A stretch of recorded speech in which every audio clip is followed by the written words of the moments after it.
ভাপা রেসিপি এর আগে হয়তো নিশ্চয়ই আপনারা বাড়িতে বানিয়েছেন, বাট কী পদ্ধতিতে করলে এর টেস্টটা সবথেকে বেশি ভালো হবে আজ আমি আপনাদের এই ভিডিওতে করে দেখাবো। আর এরই সাথে থাকবে কিছু টিপস অ্যান্ড ট্রিক্স। যদি আপনারা এই রেসিপিটা পারফেক্টলি করতে পারেন, বাই দ্য ওয়ে আপনারা দেখছেন cooking my life channel. Recipe হলো ইলিশ ভাপা। তাহলে এই ইলিশ ভাপা বানানোর জন্য সর্বপ্রথম আমাদের সর্ষেটাকে ভিজিয়ে রাখতে হবে। আর তার জন্য একটা বাটির মধ্যে আমি 2 চা চামচ মতো সাদা সর্ষে মানে হলুদ সর্ষে, আর তারই সাথে নিয়ে নিতে হবে 2 চা চামচ মতো কালো সর্ষে। তারপর এটাতে পানি দিয়ে মিনিমাম আপনাদের 20 থেকে 25 মিনিট মতো ভিজিয়ে রাখতে হবে। আর এটা যদি আপনারা করেন তাহলে দেখবেন সর্ষের যে তেতো ভাবটা একেবারেই থাকবে না। আর এটা যতক্ষণ শোক হচ্ছে তার আগে আমরা ইলিশ মাছগুলো একটু ম্যারিনেট করে নেব। তো তার জন্য এখানে আপনারা দিয়ে দিতে হবে সামান্য পরিমাণে হলুদের পাউডার আর সামান্য একটু নুন। যদিও এই হলুদ এবং নুন আমরা পরেও ব্যবহার করব, তাও এখানে দিয়ে দিলে কি হয়, ভাপানোর সময় মাছটা খুব একটা ফাঁকাসে লাগে না। আর মাছের সাইজটা দেখে নিশ্চয়ই বুঝতে পারছেন এখানে আমি খুব একটা বড় সাইজের নিইনি, মিডিয়াম সাইজের মাছ নিয়েছি। আচ্ছা, তার আগে এখানে একটা ছোট্ট টিপস। আর এই ইলিশ মাছ কিন্তু খুবই স্বাস্থ্যকর। তার জন্য যদি আপনারা একটা 100 গ্রাম পরিমাণে ইলিশ মাছের পিস নেন, তার মধ্যে পেয়ে যাবেন আপনারা 15 থেকে 18 গ্রাম পরিমাণে প্রোটিন।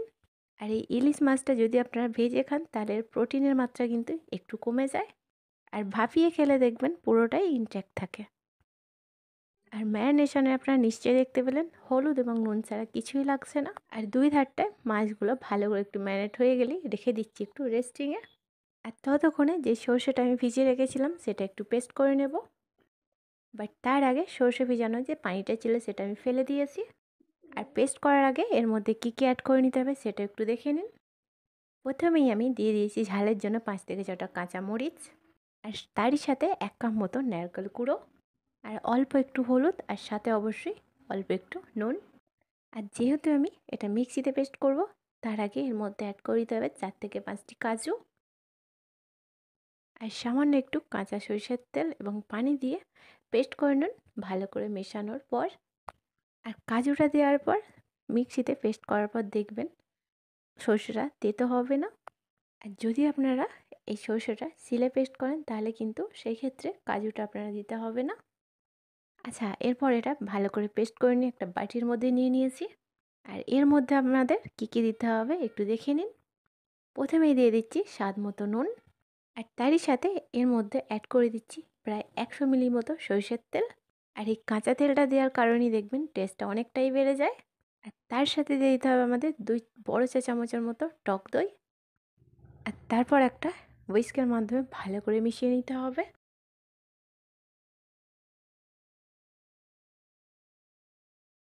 আর নিশ্চয়ই দেখতে পাচ্ছেন কালারটা কতটা সুন্দর এসেছে। এবার এটাকে ভাপিয়ে নেওয়ার জন্য এখানে আমি একটা টিফিন বক্স নিয়ে নিচ্ছি। এটা আশা করি আপনাদের কাছে নিশ্চয়ই থাকবে। তারপর এখানে আমি পুরো মিক্সচারটা ঢেলে দিচ্ছি না, প্রথমে আমি সামান্য একটু মিক্সচার দিয়ে নিচেটা কভার করে নিচ্ছি। আর নিচেটা ভালো করে কোট হয়ে গেলেই আমি এখানে দিয়ে দিচ্ছি ম্যারিনেট করে রাখা ইলিশ মাছগুলো। আর মাছগুলো একটু যদি এরকম ছেড়ে ছেড়ে রাখেন তাহলে কি হয়, মাছের পিসগুলো ওঠানোর সময় মাছগুলো কিন্তু ভেঙে যায় না। ব্যাস, এবার মাছগুলো ভালো করে সাজানো হয়ে গেলে আচ্ছা, এর যে বাকি ম্যারিনেশনটা ছিল এই মাছগুলোর উপর দিয়ে দিচ্ছি। আর দেওয়ার পর এগুলো আপনাদের হাত দিয়ে মেশাতে হবে না, জাস্ট টিফিন কাঠিটা এইভাবে একটু তুলে নিয়ে হাত দিয়ে ঘোরালেই দেখবেন খুব ইজিলি মিশে যাচ্ছে।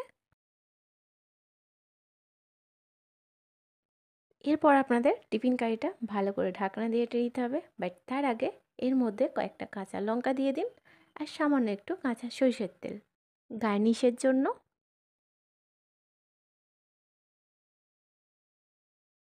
ব্যাস, ঢাকা দিয়ে এরপর এটাকে স্টিম করে নিন। আর স্টিম করার জন্য এখানে আমি নিয়ে নিয়েছি একটা কড়াই, আর কড়াইয়ের মধ্যে একটা হোল্ডার রেখেছি।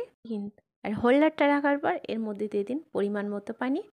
আর পানিটা কিন্তু আপনাদের একটু মেপেই দিতে হবে। আর পানিটা মেপে এই জন্যই দিতে বলছি, পানিটা বেশি হয়ে গেলে কিন্তু টিফিন কাঠির মধ্যে ঢুকে যাওয়ার সম্ভাবনা থাকে। আচ্ছা, এরপর গ্যাসটি অন করে পানিটা একটু গরম করে নিতে হবে। আর যখনই দেখবেন পানিটা একটু এরকম গরম হয়ে এসেছে, আর তখনই এই টিফিন কাঠিটা এর মধ্যে বসিয়ে দিন। আচ্ছা, যে পানিটা আপনারা দিয়েছেন, পানিটা যেন টিফিন কাঠির উপরে একটু যেন লেগে থাকে, তাহলে দেখবেন স্টিমিংয়ের প্রসেসটা খুব তাড়াতাড়ি হবে আর মাছগুলো খুব ভালোভাবে সিদ্ধও হবে। এরপর গ্যাসের ফ্লেম মিডিয়াম টু স্লো করে রেখে 15 থেকে 20 মিনিট মাছগুলোকে ভালো করে ভাপিয়ে নিতে হবে। আচ্ছা, এখানে একটা ছোট্ট টিপস, মাছগুলো আমি যে মাছের সাইজগুলো নিয়েছি তার থেকে যদি বড় হয় তাহলে 25 থেকে 30 মিনিট মতো লাগবে, আর আমি যে মাছের সাইজটা নিয়েছি তার থেকেও যদি ছোট হয় তাহলে 10 থেকে 15 মিনিটের মধ্যেই ভাপানো কমপ্লিট হয়ে যাবে। আচ্ছা, ফাইনালি আমার টাইমটাও শেষ হয়ে গেছে, আর এই সময়টা কিন্তু খুব গরম থাকে, আর ফাইনালি কিন্তু ভাপানোও কমপ্লিট হয়ে গেছে। এরপর কড়াই থেকে আমি নিচে রেখে দিলাম এবং টিফিন কাঠির ঢাকনাটা ওপেন করব। আর দেখে নিশ্চয়ই বুঝতে পারছেন আপনারা কালারটা কতটা সুন্দর এসেছে, আর মাছটাও জেনে রাখবেন এই সময় দারুণভাবে কুক হয়েছে। আচ্ছা, এরপর ওপরের শস্যটাকে একটু সরিয়ে দিয়ে আমি প্রেজেন্ট করব।